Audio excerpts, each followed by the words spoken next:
Krishna Kirtana Ganana Tana Pano Premamritam Manidhi Dhiradhi. Om Jnana Timirandasya Jnananjana Salakaya Chaksuram Militanyena Tasmai Sri Gurave Namaha Sri Chaitanya Manavistam Sdavidanyena Bhutale Swayam Rupam Karamaya Didanti Swapadantikam. First of all, I offer my humble obeisances unto the lotus feet of my Diksha and Shiksha Guru, Nitya Lila Pravishta Om Vishnupad Asatara Sata Sisi Mad, Srila A.C. Bhaktivedanta Swami Prabhupada. Then I offer my humble obeisances unto the lotus feet of my Shiksha and Sannyas Guru, Nitya Lila Pravishta Om Vishnupad Asatara Sata Sisi Mad, Srila Bhaktivedanta Narayan Goswami Maharaj. I offer my humble obeisances unto the lotus feet of my Shiksha Gurus, Srila Gaur Govinda Goswami Maharaj, Srila Bhakti Vigyan Bharti Goswami Maharaj. I offer my humble obeisances unto the lotus feet of the Sri Rupanuga Guru Varga, Srila Bhakti Pragyan Keshav Goswami Maharaj, Srila Bhakti Siddhanta Saraswati Goswami Thakur Prabhupada, Srila Gaur Kishore Das Babaji, and Srila Bhakti Vinod Thakur. I offer my humble obeisances unto the lotus feet of Sri Krishna Bhagavan, the speaker of Bhagavad Gita, unto Sri Arjuna, the hearer of Bhagavad Gita, and unto Srimad Bhagavad Gita. And I offer my humble obeisances unto the lotus feet of all the commentators on Srimad Bhagavad Gita, and I offer my obeisances to all the Vaishnavas and Vaishnavis who are present here today, my Dandavat Pranam.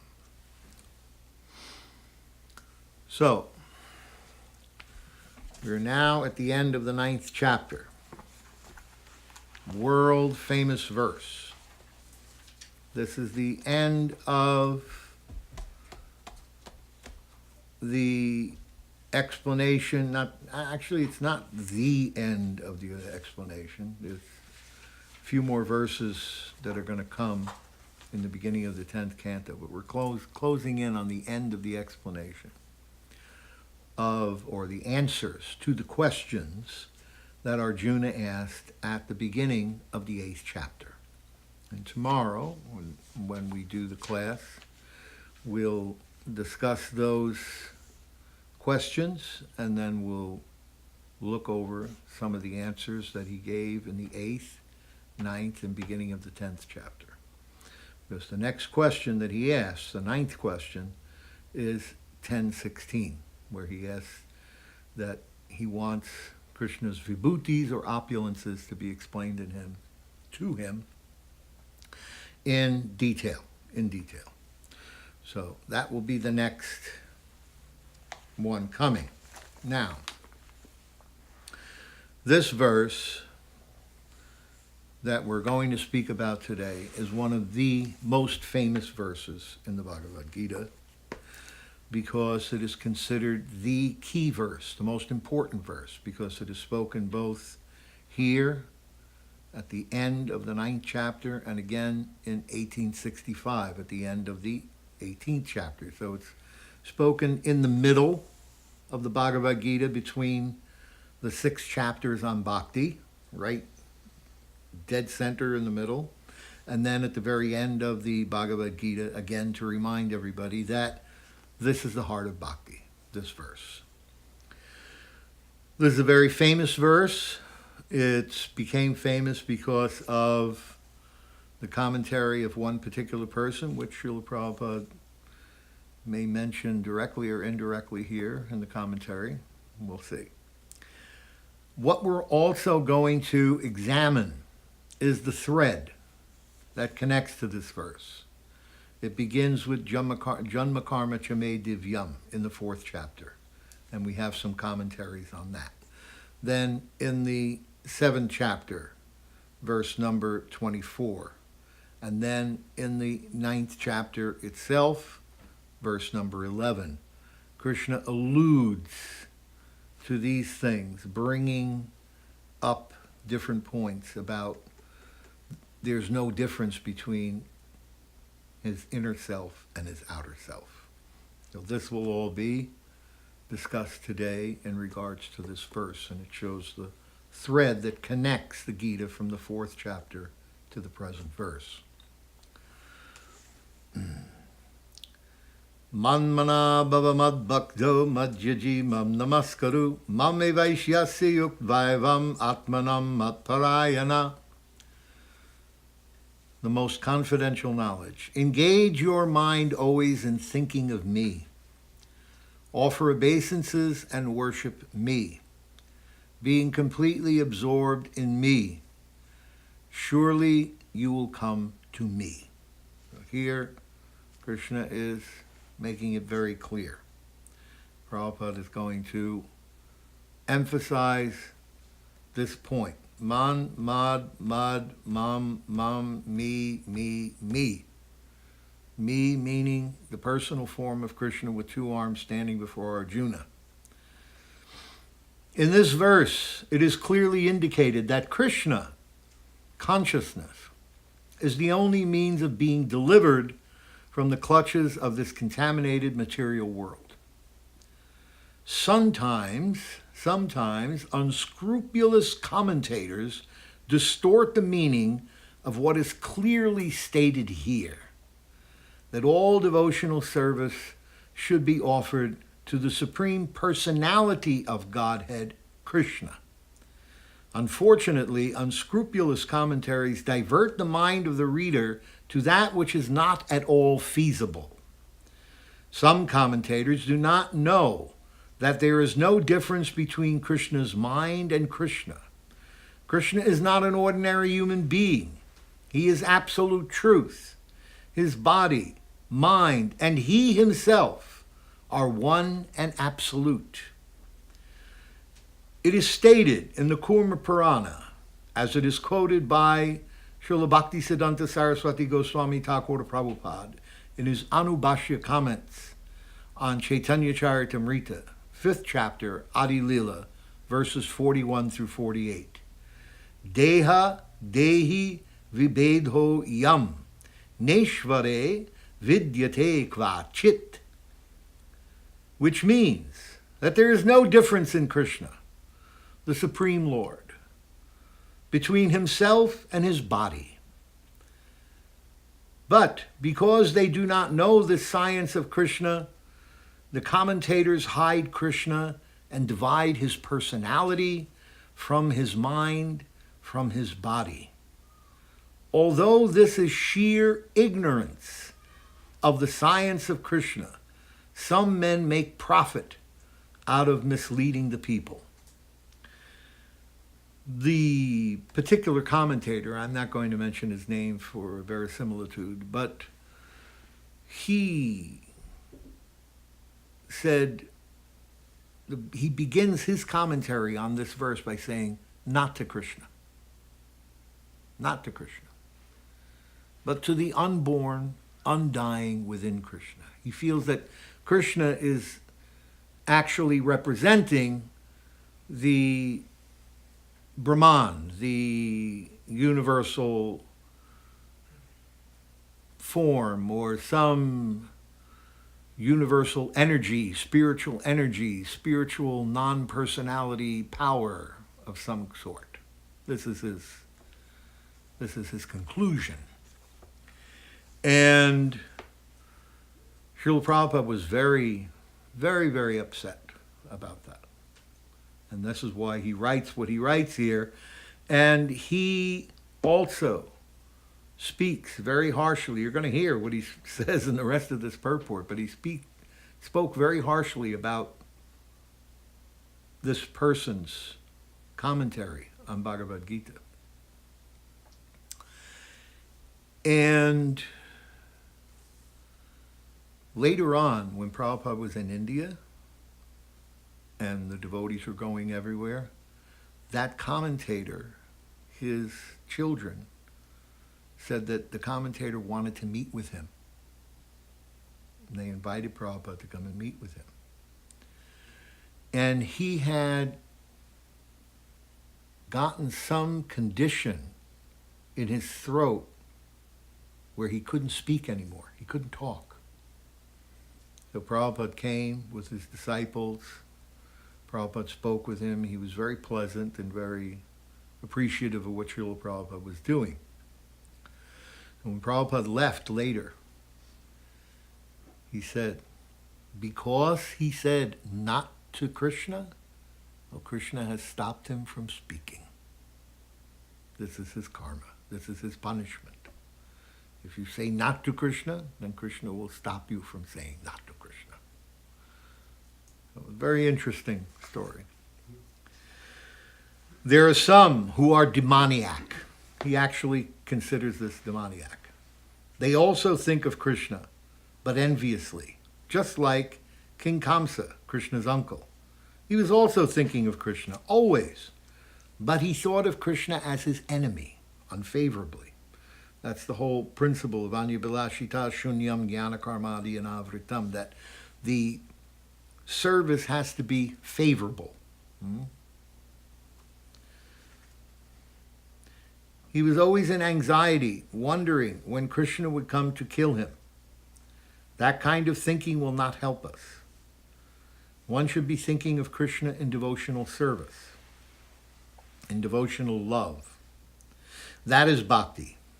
One should cultivate the knowledge of Krishna continually. What is that favorable cultivation? This is, again, part of that verse. Anyabhilashita shunyam gyanakarmadi anavritam krishnanushilanam bhaktiruchate.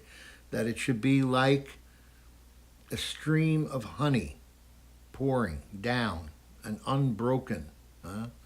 So he's saying here, one should cultivate the knowledge of Krishna continually, like the stream of honey. What is that favorable cultivation? It is to learn from a bona fide teacher. Krishna is the Supreme Personality of Godhead, and we have several times explained that his body is not material, but is eternal, blissful knowledge. This kind of talk about Krishna will help one become a devotee. Otherwise, understanding Krishna from the wrong source will prove fruitless. One should therefore engage his mind in the eternal form, the primal form of Krishna, with conviction in his heart that Krishna is the Supreme.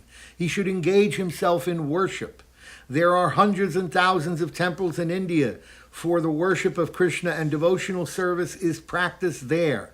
When such practice is made, one has to offer obeisances to Krishna. One should lower his head before the deity and engage his mind, his body, his activities, and everything. That will make one fully absorbed in Krishna without deviation. This will help one transfer into the Krishna Loka.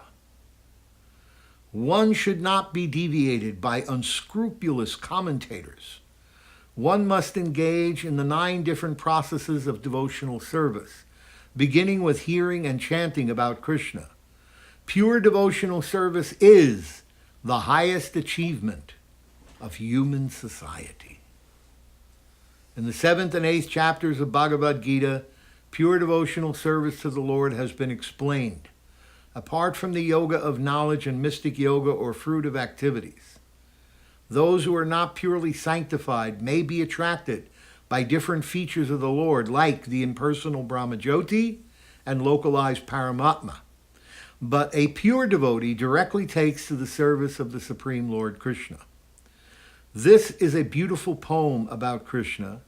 There is a beautiful poem about Krishna in which it is clearly stated that any person who is engaged in the worship of the demigods is most unintelligent and cannot achieve at any time the supreme award of Krishna.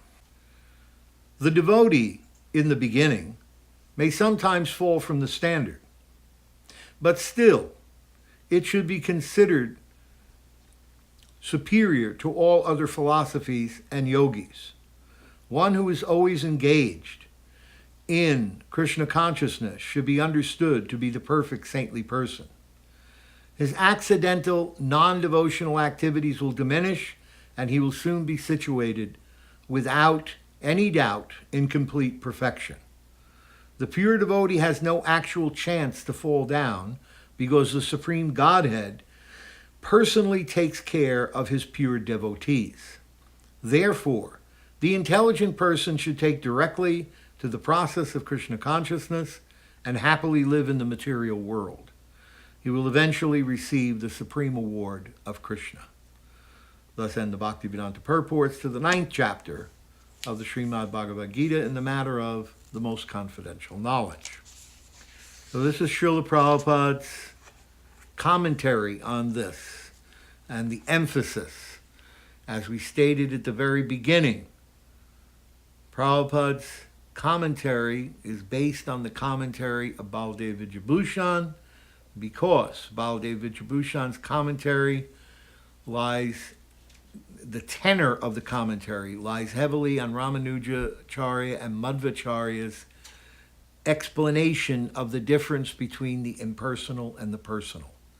And Srila Prabhupada's mission when he came to the Western world, Nirvishesha Shunyavadi Paschatya Deshatar, and in the Paschatya Desh, in the Western countries, his service to Krishna was Nirvishesha Shunyavadi, to defeat, destroy, and disassemble these conceptions of Nirvishesh, impersonalism, and Shunyavad, voidism. So we see in this purport how Srila Prabhupada heavily emphasizes this point. Now, we're going to read Srila Vishwanath Chakravarti Thakur's commentary on this. And actually, and Srila Narayan Maharaj's commentary. Srila Vishwanath Chakravarti's commentary is very small. By the words Manmana, Sri Bhagavan is concluding this chapter by explaining the process of bhajan. So, 9th chapter is about process, bhajan. How we do our bhajan to Krishna. And how do we do it? Manmana bhava mad bhakto madhyaji mam namaskaru. So here Vishwanath Chakravarti Thakur is confirming that 9th chapter is about bhajan. He's concluding the chapter by explaining the process of bhajan. Atmanam, engaged your mind and body in me and perform bhajan to me. The mere contact of bhakti purifies everyone, whether they are qualified or not. This is described in this 9th chapter, which is entitled Rajaguya. Thus end the Bhavanubad purport of the Sarat Varshanitika by Srila Vishwanath Chakravarti Thakur on the 9th chapter of Srimad Bhagavad Gita. Prakashika Vritti. This is the commentary of Srila Bhaktivedanta Narayan Maharaj with some, maybe some points by Srila Bhaktivinoda Thakur. The supreme purpose for every jiva is to attain Krishna Prem. Performing Ananya Bhakti is the only means to achieve this purpose. Srila Gurudev is really going to, as Prabhupada was indicating in his commentary about devotional service, has to be performed favorably, continuously. He's quoting in English all the conceptions which are given in that root verse, Anya Bilashita Shunyam Gyana Karmadi and Avritam. Now, Srila Gurudev is going to emphasize this point. The supreme purpose of every jiva is to attain Krishna Prem. Performing Ananya Bhakti, Anya Bilashita Shunyam, is the only means to achieve this purpose. Only Shuddha Jivas are qualified to perform bhajan of Sri Bhagavan, the Paratattva. The Swarup of Sri Krishna is the highest object of worship for Shuddha Jivas. Unless one understands this Siddhanta perfectly, his endeavor for the supreme goal, Paramatma, Paramartha, paramartha, cannot be executed purely. Shuddha Bhakti, completely free from Gyan, Karma, and Yoga, Jnana Karmadi and Avrittam, has been explained in chapters 7 and 8. In the 9th chapter, the most supreme worshipable tattva has been described. In order to establish this tattva, it is necessary to describe the defects coming from the worship of other devis and devatas, who also appear to be the worshipable reality. Therefore, the eternally perfect nature of the supreme, pure, and conscious Swarup of Sri Krishna has been established scientifically. The Jnani, Yogi, and the performers of yagnas worship only manifestations such as Brahma and Paramatma of this very Bhagavan who has an eternal Swarup. And this is what this other commentator was trying to push forward. No, not to Krishna, unto the unborn, undying within Krishna, to the Brahma, to the Paramatma, to something else, to anything else, but not to Krishna. This is their conception. This is their misunderstanding. A Shuddha Bhakta, however, does not worship these partial manifestations of the Absolute. He only worships the eternal form of Krishna. It is due to extensive ignorance that a person worships devas and devis separately from the eternal form of Krishna, because by the worship of those devatas, he can only partially attain his destination. One should completely give up the worship of other devas and devis in the bhakti yoga process, and with no ulterior motive and with staunch faith, one should maintain one's body while engaging in navada bhakti, such as Shravanam, Kirtanam, and Smaranam of Sri Krishna only. Such Ananya Bhaktas are superior to karmis, superior to jnanis, and superior even to the yogis, even if they are badly behaved in the preliminary stage. Hence, they are indeed saintly because in a matter of a few days, they become fixed in their ekantika bhav, and their character becomes pure in all respects. Only Shuddha Bhakti to Bhagavan will produce the above described fruit of prema. To Bhagavan, the Shuddha Bhakta of Bhagavan is never destroyed, nor can he fall, because Bhagavan personally maintains and protects him. Hence, those who are intelligent maintain their body simply to perform Shuddha Bhakti to Sri Bhagavan. Thus ends the Sart Varshini Prakashika Vritti by Sri Srimad Bhakti Vedanta Narayan Maharaj on the 9th chapter of Srimad Bhagavad Gita. Now, we're going to see, he alludes in the commentaries about how Krishna was establishing these different things. So we're going to go back, the 4th chapter, and look at verse number 9. Jamma karma chame divyam evam yo veti tatvata tyaktva deham punar janma naitimam etiso arjuna. One who knows the transcendental nature of my appearance and activities does not upon leaving the body take birth again in this material world, but attains my eternal abode, O Arjuna.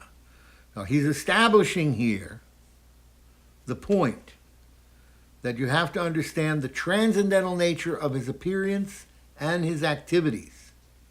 One who does that, then he can attain Krishna's eternal abode. Now we look at the 7th chapter, verse number 24. Avyaktam vyaktam apanam manyate mam abudaya padambhava majananto mama vyayam anuttamam. Unintelligent men who know me not think that I have assumed this form and personality. So this directly addresses the misconception that the commentator has, where he says, not to Krishna, unto the unborn, undying within Krishna. Therefore, Krishna is saying such a person who has this vision is an unintelligent man. He is not very intelligent. Due to their small knowledge, they do not know my higher nature, which is changeless and supreme. These are the things that are being emphasized by Srila Prabhupada, Srila Gurudev, Srila Vishwanath Chakravarti Thakur in their commentary of Mamana Bhavamad Bhakto, that Krishna inside, Krishna outside is Krishna. There is no difference between Krishna's mind, his body, and his form. All of it is Krishna. He is Krishna. He is changeless. He is supreme. They think I've assumed the form and personality, but they don't understand that I am changeless and supreme. Now we look at the 9th chapter, verse number 11. Avijananti mamudha manushin tanu mashritam parambhava majananto mamabhuta maheshwaram. Fools deride me when I descend in the human form. They do not know my transcendental nature and my supreme dominion over all that be. So again, he's making this, I'm descending in this human-like form, but you don't understand that my form is changeless and supreme, and that by understanding my form, my activities, and my pastimes, and my appearance, by understanding this, then when you leave this body, you will go to my supreme abode. Only unintelligent fools think like this. So Krishna himself is calling those persons who say that his inside is different from his outside, that there's some undying, unborn, changeless inside, that this is wrong. This means you're unintelligent. You have a small fund of knowledge, and you are a fool, and you are deriding me. Therefore, you're unacceptable. So when Srila Prabhupada says, unscrupulous commentators,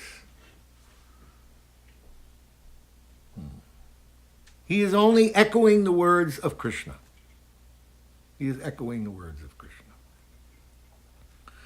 Now, let's look at this commentaries, because there's many commentaries on this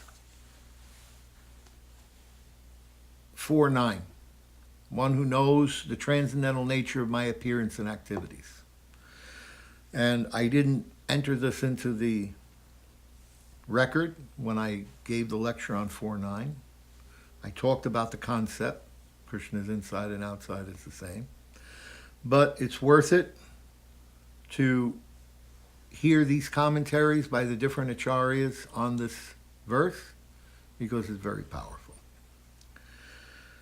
O Arjuna, this is Srila Sridhar Swamipad, means the original commentator on the Bhagavad Gita. O Arjuna, my appearance is out of my own sweet will. My activities are those which maintain Dharma, and they are not of this world. In actuality, these acts are for the welfare of all. One who knows this and gives up false identification with the body does not attain another birth. Rather, such a person attains me only. Now, Srimad Vicharya. Now, this is Srimad Vicharya is going to break this verse down and analyze it on some different levels. Madhvacharya says, does liberation occur simply by knowledge of Krishna's birth and activities without other forms of knowledge? The answer is no. Liberation has been specifically spoken here for showing the case of a person who has attained all knowledge. Earlier, in the commentary to Bhagavad Gita 3.20, I have clarified how incomplete knowledge cannot lead to liberation. Also, the literature named Mahakurma says, Only for a person who knows everything said in the Vedas and thereafter worships me do I appear and give my darshan. I do not give darshan to anyone else. So it should be understood that only after the attainment of complete knowledge is liberation attained. Other scriptural statements, that is, those which say that one attains liberation simply by dying in a holy place, are also applicable only for such an all-knowing qualified person. This is specified by the term ananyasya kyasya chit. I do not give darshan to anyone else, in the verse quoted above. When Krishna says tattvata, in truth, it automatically implies knowledge of all aspects of the scriptures. Thus, wherever liberation through some specific knowledge is spoken, one can apply this adjective, tattvata, and no contradictions will remain. It is also said in the Skanda Purana, without scriptural omniscience, understanding a single thing in its entirety is not possible even for Lord Shiva. Therefore, one should endeavor to know everything from all angles. And Amav is placing a very heavy emphasis on having this knowledge of all different aspects of bhakti, of Krishna, who Krishna is. We see in the Gaudiya line, starting with the conversation between Sri Chaitanya Mahaprabhu and Ramananda Roy, that there is a difference in their emphasis as opposed to Madhvacharya's emphasis. Hence, Vishwanath Chakravarti Thakur approaches these verses differently than Madhva, because he's coming in this Gaudiya Vaishnava line. It is understood when you look at the conversation of Roy Ramananda with Sri Chaitanya Mahaprabhu. Mahaprabhu is asking, what is the highest goal and what is the highest sadhya or sadhana, activity to achieve that highest goal? These are the two things I want to know from you. And I want you to give me scriptural injunctions to prove your point. Ramananda Roy starts out by saying, okay, will doing your Vanashram Dharma duty perfectly. This is the proper. Mahaprabhu says, external, I reject it. And he says, okay, offering everything that you do, all that you eat, all that you offer and give away is a service thing. External, I reject it. Okay, sarva dharma parityaja, give up all dharma. External, I reject it. Mahaprabhu keeps rejecting these things. Then he talks about gaining knowledge, gyan. He goes beyond the idea of performing dharma, offering everything that you do to Krishna, or giving up all dharma, which are all activities. He goes beyond that to gyan.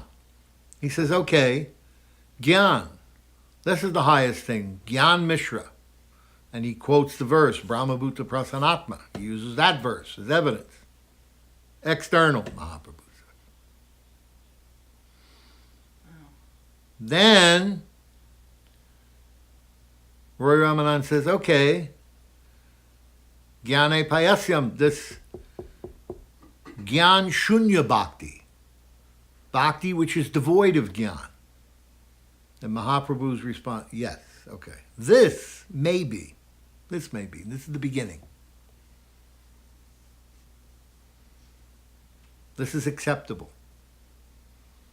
Here we see Madhva's emphasis on Gyan. But in our Gaudiya Sampradaya, Mahaprabhu's emphasis not on the Gyan. When Ramananda Roy responds by saying, okay, higher than Gyan Shunya is Prem, pure devotional service, Yes, this is the sadhya. This is the goal. This is the highest goal. This is the prayojan, to get praying. Now, please speak further about the details of this praying. And then he goes into his explanation about the different levels of praying. So, what is understood is two things.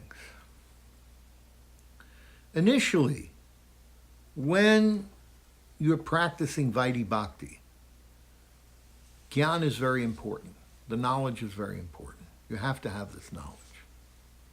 Srila Gurudev makes the emphasis so many times about so many things you should know to be a preacher of Krishna consciousness. He wanted us to know all the four sampradayas, what their particular perspective was on the different commentaries that they wrote on the Vedanta Sutra, because each one wrote a particular commentary. After Brahma, after Brahma, Lakshmi, Shri Brahma, Rudra, Sanaka, after Brahma, Shiva, Lakshmi, and the Sanaka, the four Kumaras, after they inaugurated the Sampradaya, later in Kali Yuga, there were four acharyas. One was Sridhar Swami Pad, not Sridhar Swami Pad, Vishnu Swami. Vishnu Swami, who's Sridhar Swami is in that line from Vishnu Swami. So Vishnu Swami, he came and he taught in the line of Shiva. And he taught Shuddha Advaita. In other words, Advaita philosophy in its pure form, which means it's actually two, not one. And he gives details about this. And then Ramanuja gave Vishishta Advaita, and he came in the line of Shri, of Lakshmi. And this is why they worship Lakshmi Narayan. So in Vishishta Advaita, this means to have knowledge or understanding of the nature of a thing or the quality of a thing. And so, again, emphasis is there on this knowledge of understanding that the Advaita actually has a particular nature, personality.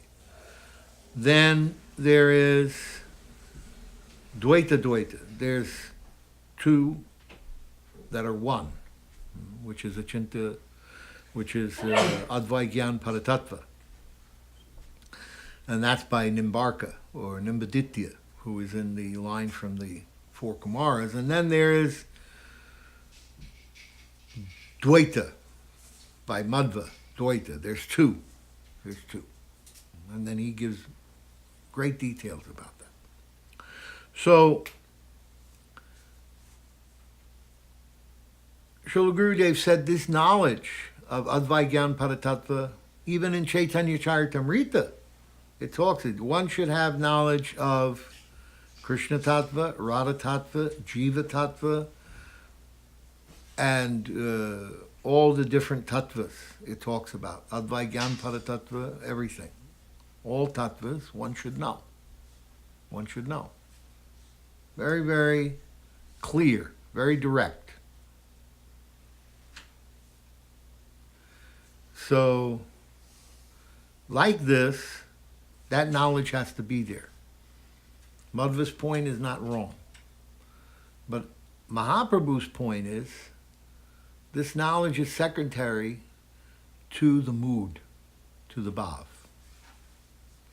And that one who has the mood, the prem, the mood of prem, this is higher. This is higher. And so their emphasis is Anyabhilashita Shunyam. On more than karma, jnana, and yoga is the mood of bhakti, undivided devotional service, Ananya Bhakti. And in this Ananya Bhakti, in this practice of devotional service, the emphasis on knowledge diminishes as the mood of love for Krishna increases. And this is an important understanding. So when we say, Madhva is saying that knowledge has to be there. Otherwise you can't become liberated. But what Mahaprabhu is saying, what our particular lineage is saying, is that besides this knowledge, the mood has to be there.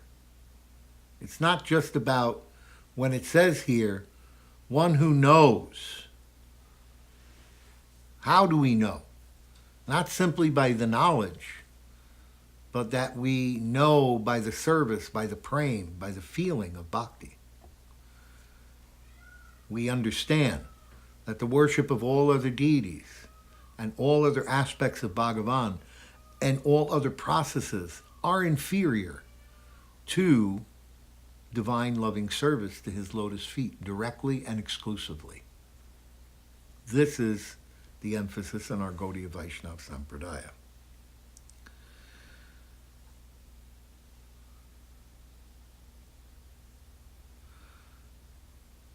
Sri Jayatirtha, who's in the line of Madhvacharya, who was a direct disciple of Madhvacharya, makes a sub-commentary on this verse, in which he says that omniscience means that one should attempt to understand everything to the best of one's capacity. It was an interesting commentary. He's in the line after Madhva.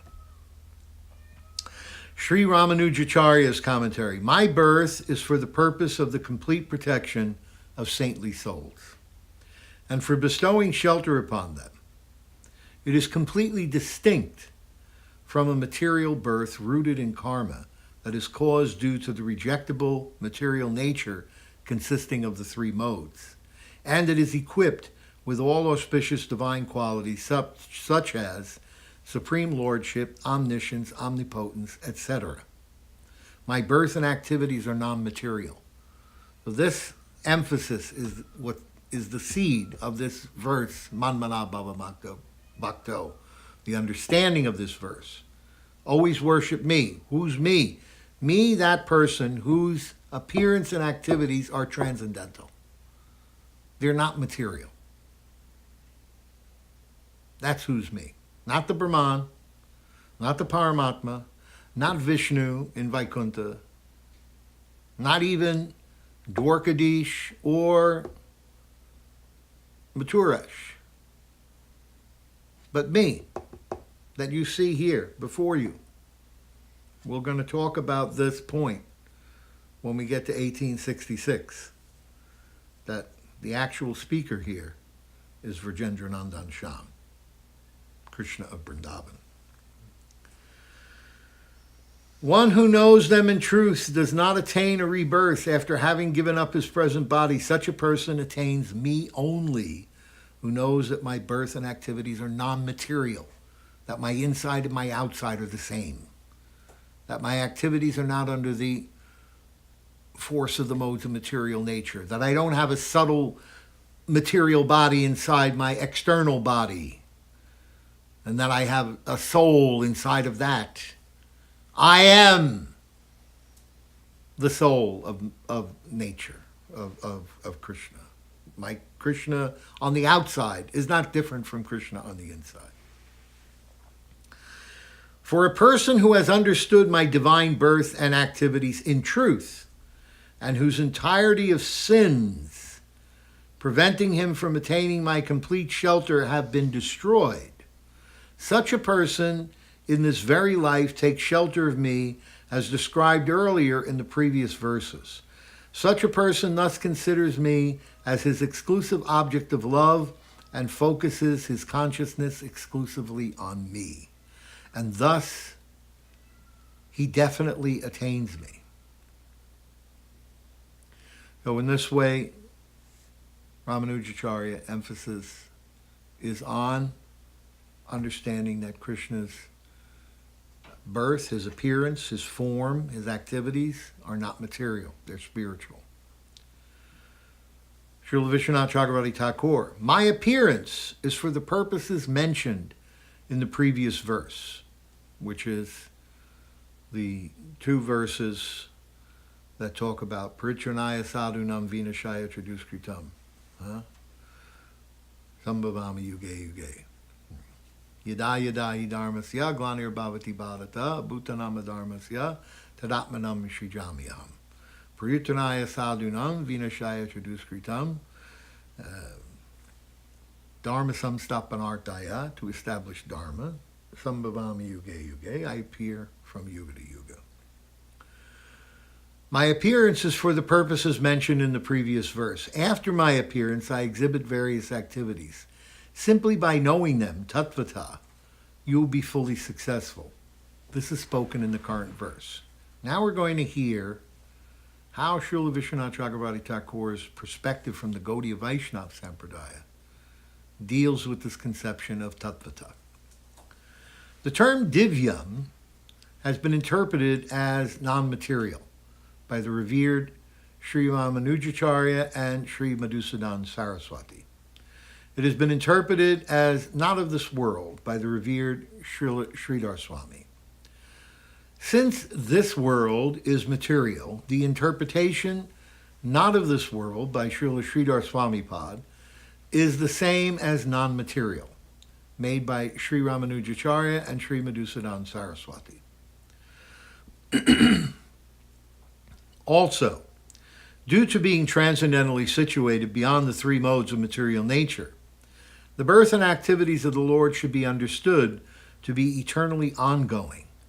This has been explained specifically by the revered Srila Driva Goswami in his explanation of this verse, Na vidyate yasya cha janma karma va, Srimad Bhagavatam, 8th Canto, 3rd chapter, verse number 8, in his Bhagavat Sandarbha Anucheda, verse number 35. Or else it should be understood that the birth and activities of the Lord, even though not comprehensible by mere logic, are to be understood as inconceivable simply because the Shruti and Smriti statements say so. In other words, the acceptance of the authority of the Vedas and the Puranas, which state that Krishna's activities and his appearance are transcendental, by simply accepting that, then in this way, one becomes an understander of this process. Or else it should be understood that the birth and activities of the Lord, even though not comprehensible by mere logic, are to be understood as inconceivable simply because it is stated in Shruti and Smriti. The Purusha Bodhini Shruti of Pipalad branch of the Vedas describes the inconceivable as follows. Eko Devo Nitya Lila Nurakto Bhakta Vyapi Bhakta Hridaya Antara Atma. He is the one Supreme Lord, always performing his eternal pastimes, while at the same time he extends himself to his devotees and is simultaneously present as the Supreme Soul within the hearts of his devotees. One who knows the Lord's birth and activities in truth, tattvata, is one who understands the Lord's words such as Ajopi san avyayatma. That's verse number 4.6. So in that 4.6, it is stated, although I am unborn and my transcendental body never deteriorates, and although I am the Lord of all sentient beings, I still appear in every millennium in my original transcendental form. This verse is also can be used to refer back to the verse of 9:34. Again, he's making the emphasis. My transcendental body never deteriorates. Our bodies deteriorate. They get old. Trust me. They get old. They deteriorate. You have to feel the pains of birth, death, disease, and old age. It's there. The 6 symptoms of life, the presence of the soul, birth, growth, maintenance, giving off of byproducts, dwindling and dying. So dwindling. At some point you have to dwindle. You have to deteriorate. You have to go down. This is natural. So Krishna is saying, my transcendental body never deteriorates. I don't have dwindling. There's no dwindling there. I am Navayovanam Cha. I'm eternally youthful. And although I am the Lord of all sentient beings, I still appear in every millennium in my original transcendental form. Manmana Baba Mad Bhakto Majjaji Mam Namaskaru. So, one who knows the Lord's birth and activities in truth, tattvata, is one who understands the Lord's words such as Ajopi San Avyayatma and Jamma Karma Chame Divyam, current verse, and understands that the Lord's birth and activities are eternally ongoing. That when they finish here, they go to the next universe. And while they're going from universe to universe here, they're also going on eternally in the spiritual world. Besides the Bom Lila, we have the Nitya Lila. Such a person does not expect any mundane logic in the eternality of the Lord's birth and activities. Or, for that matter, for he attains me, who is attainable only by the liberated, who is the personification of truth, knowledge, and bliss, and who is the supreme Brahman named Bhagavan Vasudeva. In other words, he attains a nature similar to me. So, Srila Vishwanath Chakravarti Thakur's emphasis is not so much on the omniscience of knowledge or even understanding knowledge as best as one is possible or able to the best of one's ability. His emphasis is more on disregarding logic, because by logic we really can't understand. Sure, we should have knowledge of Shastra, but that verse about knowledge of Shastra in the 11th chapter, 11th canto of the Srimad Bhagavatam is very clear. Shabde pade chanishnatam. He should know by hearing, and pade by realizing directly. And so this is where the emphasis is being given here by Srila Vishwanath Chakravarti Thakur in his commentary. He's stating that such a person does not expect any mundane logic in the eternality of the Lord's birth and activities. So mundane logic is not, of course, what Madhvacharya is talking about. He's talking about scriptural knowledge. But we see that even Vishwanath Chakravarti Thakur's mood in explaining this, one who knows the Lord's birth and activities in truth, or tattvata, is one who understands the Lord's words such as Ajopi Sanyavyatma, that I appear in my original transcendental form and my transcendental body never deteriorates, and Jamma Karma Chame Divyam, and understands that the Lord's birth and activities are eternally ongoing. The result is, he attains me, who is attainable only by the liberated. So he's making a distinction about the concept of liberation. That those who are omniscient of all scriptural knowledge and become liberated, Vishwanath Chakravarti Thakur's inner dialogue of what Krishna is saying is that one who knows this attains me, who is attainable only by the liberated, who is the personification of truth, knowledge, and bliss, and who is the supreme Brahman named Bhagavan Vasudeva. In other words, he attains a nature similar to me. A good example of Mahaprabhu's emphasis on mood over gyan, or knowledge, is in the story where he's talking with the Brahmin in South India, who's turning the pages of the Bhagavad Gita and weeping. And Mahaprabhu asks him, "You're having such a deep experience with the Gita that you're weeping?" He said, "No." "You know, why are you weeping?" "Well, because I'm weeping because my guru asked me to read every day Bhagavad Gita, but I don't know how to read." He said, "So for this reason you're weeping?" No, that's not why I'm weeping. I'm not weeping because of this. I'm weeping because I'm looking at the picture." And he turns it, he shows him the picture of Krishna on the chariot, driving Arjuna's chariot. I'm weeping because I'm thinking, how wonderful is Krishna? How merciful is Krishna? That he's the supreme Lord of everything. That he's the supreme personality of Godhead, the transcendental personality. And he appears in this world, and what is his mood? He serves his devotee out of love. Because his devotee is serving him with love, he's serving his devotee out of love. Then Mahaprabhu said, "Oh, you are the greatest scholar of Bhagavad Gita.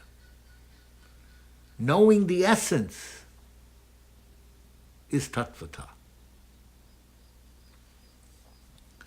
Liberation. This is now Baladev Vijayabhushan's commentary. Liberation, which is difficult to attain even by thousands of multi-branched practices, is easy for those who walk exclusively on the path of my devotion through the practice of hearing about my birth and pastimes. This is also another purpose of my appearing in this world. The current verse is spoken to emphasize these facts. The word tattvata means that one understands the impersonal Brahman feature. This is because Krishna will say later that the terms Om Tat Sat are indicative of the impersonal Brahman. Thus, tattva can indicate a jnani who understands my Brahmanness. Such a person, having given up his present body, does not attain rebirth, but rather attains the Lord only. Only. The phrase tyaktva deham punarjanma has also been explained as meaning that the devotee attains the Lord even without having to give up his present body. This explanation has been given by the revered Sri Ramanujacharya. Now, so here we see what his emphasis is. He's saying, if you understand Krishna and his aspects of Brahman and Paramatma, etc., this is knowing. This is knowing. So Madhva's idea of the omniscience of knowledge appears very formidable when you first hear it. But then by Jayatirtha's statement, and then by the statements of Vishwanath Chakravarti Thakur and Srila Baladev Vijayabhushan, we start to understand. And Baladev Vijayabhushan lived in Udupi. He studied all of Madhvacharya's teachings. He was completely conversant in the commentaries of Madhvacharya on all the scriptures before he ever met the Gaudiya Vaishnava Sampradaya, because he was from Orissa. And when he returned to Orissa and he started preaching, he was recognized as a greatly advanced devotee by someone in the line from Srila Vishwanath Chakravarti Thakur, who then initiated him and brought him to Vishwanath Chakravarti Thakur for Shiksha, which is another good example of how someone, even though he may be qualified to give Diksha, when he knows that there's a Mahabhagavat Mahapurush, someone very great there, he brings that his disciple to that person for training and education. So, therefore, if we look at this verse, 934, and we look at how the thread began as far back as 4:6, Ajopi son of Yayatma, although I am unborn and my transcendental body never deteriorates, and although I am the Lord of all sentient beings, I still appear in every millennium in my original transcendental form.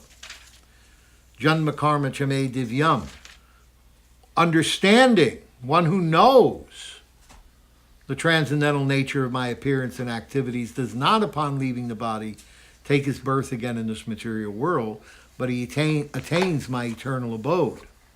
And then, in the 7th chapter, verse 24, unintelligent men, avyaktam apanam, unintelligent men who know me not, think I have assumed this form and personality.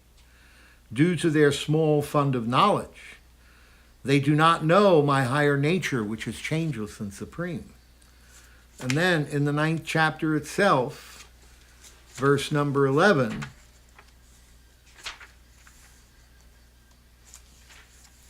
Abhijananti Mahmud Ha, fools deride me when I descend in the human-like form. They do not know my transcendental nature and my supreme dominion over all that be. And then finally, in this last verse, Manmana Bhavamad Bhakto, engage your mind always in thinking of me. Offer obeisances and worship me. Being completely absorbed in me, surely you will come to me. This me means that personality of Godhead, the supreme personality of Godhead, Sri Krishna, whose form is transcendental and supreme, whose form is changeless and supreme. And anyone who thinks that there's some difference between Krishna's form that you see there with 2 arms and Krishna's inside, his mind, his body, his soul, is somehow different from him, Krishna, the Supreme Personality of Godhead. Anyone who thinks like that, anyone who sees that, anyone who has this kind of vision, then he is to be understood as unintelligent and foolish with a small fund of knowledge. And these are Krishna's words directly himself in the Bhagavad Gita. Therefore, when Krishna says, unto me, he means the unborn, he does not mean the unborn, the undying within him. He means him, the Supreme Personality of Godhead in his original transcendental form. This verse also presages what's going to take place now in the 10th and 11th chapters and the 12th chapter. There will be verses that Krishna will speak, specifically in the 11th chapter, about which is the supreme form to be worshipped and how. There are points that are made in the beginning of the 12th chapter by the questions of Arjuna and the answers of Krishna about how the personal form is superior to the impersonal. All of these things will be emphasized in the next 3 chapters, which are the last 3 chapters of the Bhakti Yoga section. And then we'll go to the Gyan Yoga section, which is how the predominant amount of people in the world who are practicing either Vaidhi Bhakti or Gyan Mishra Bhakti or Karma Mishra Bhakti or some lower form of Bhakti can practice their Bhakti in the world while engaging in conditional activities within the world, and how that will happen, how that will function. What is it that you have to do to protect your Bhakti and make progress? In those last 6 chapters, it teaches you that. It teaches you an understanding. And it's this knowledge which will help you to protect and practice your Bhakti properly. All right, so that's the class for tonight. Hare Krishna. Hare Krishna, Hare Krishna, Krishna Krishna, Hare Hare, Hare Rama, Hare Rama, Rama Rama, Hare Hare.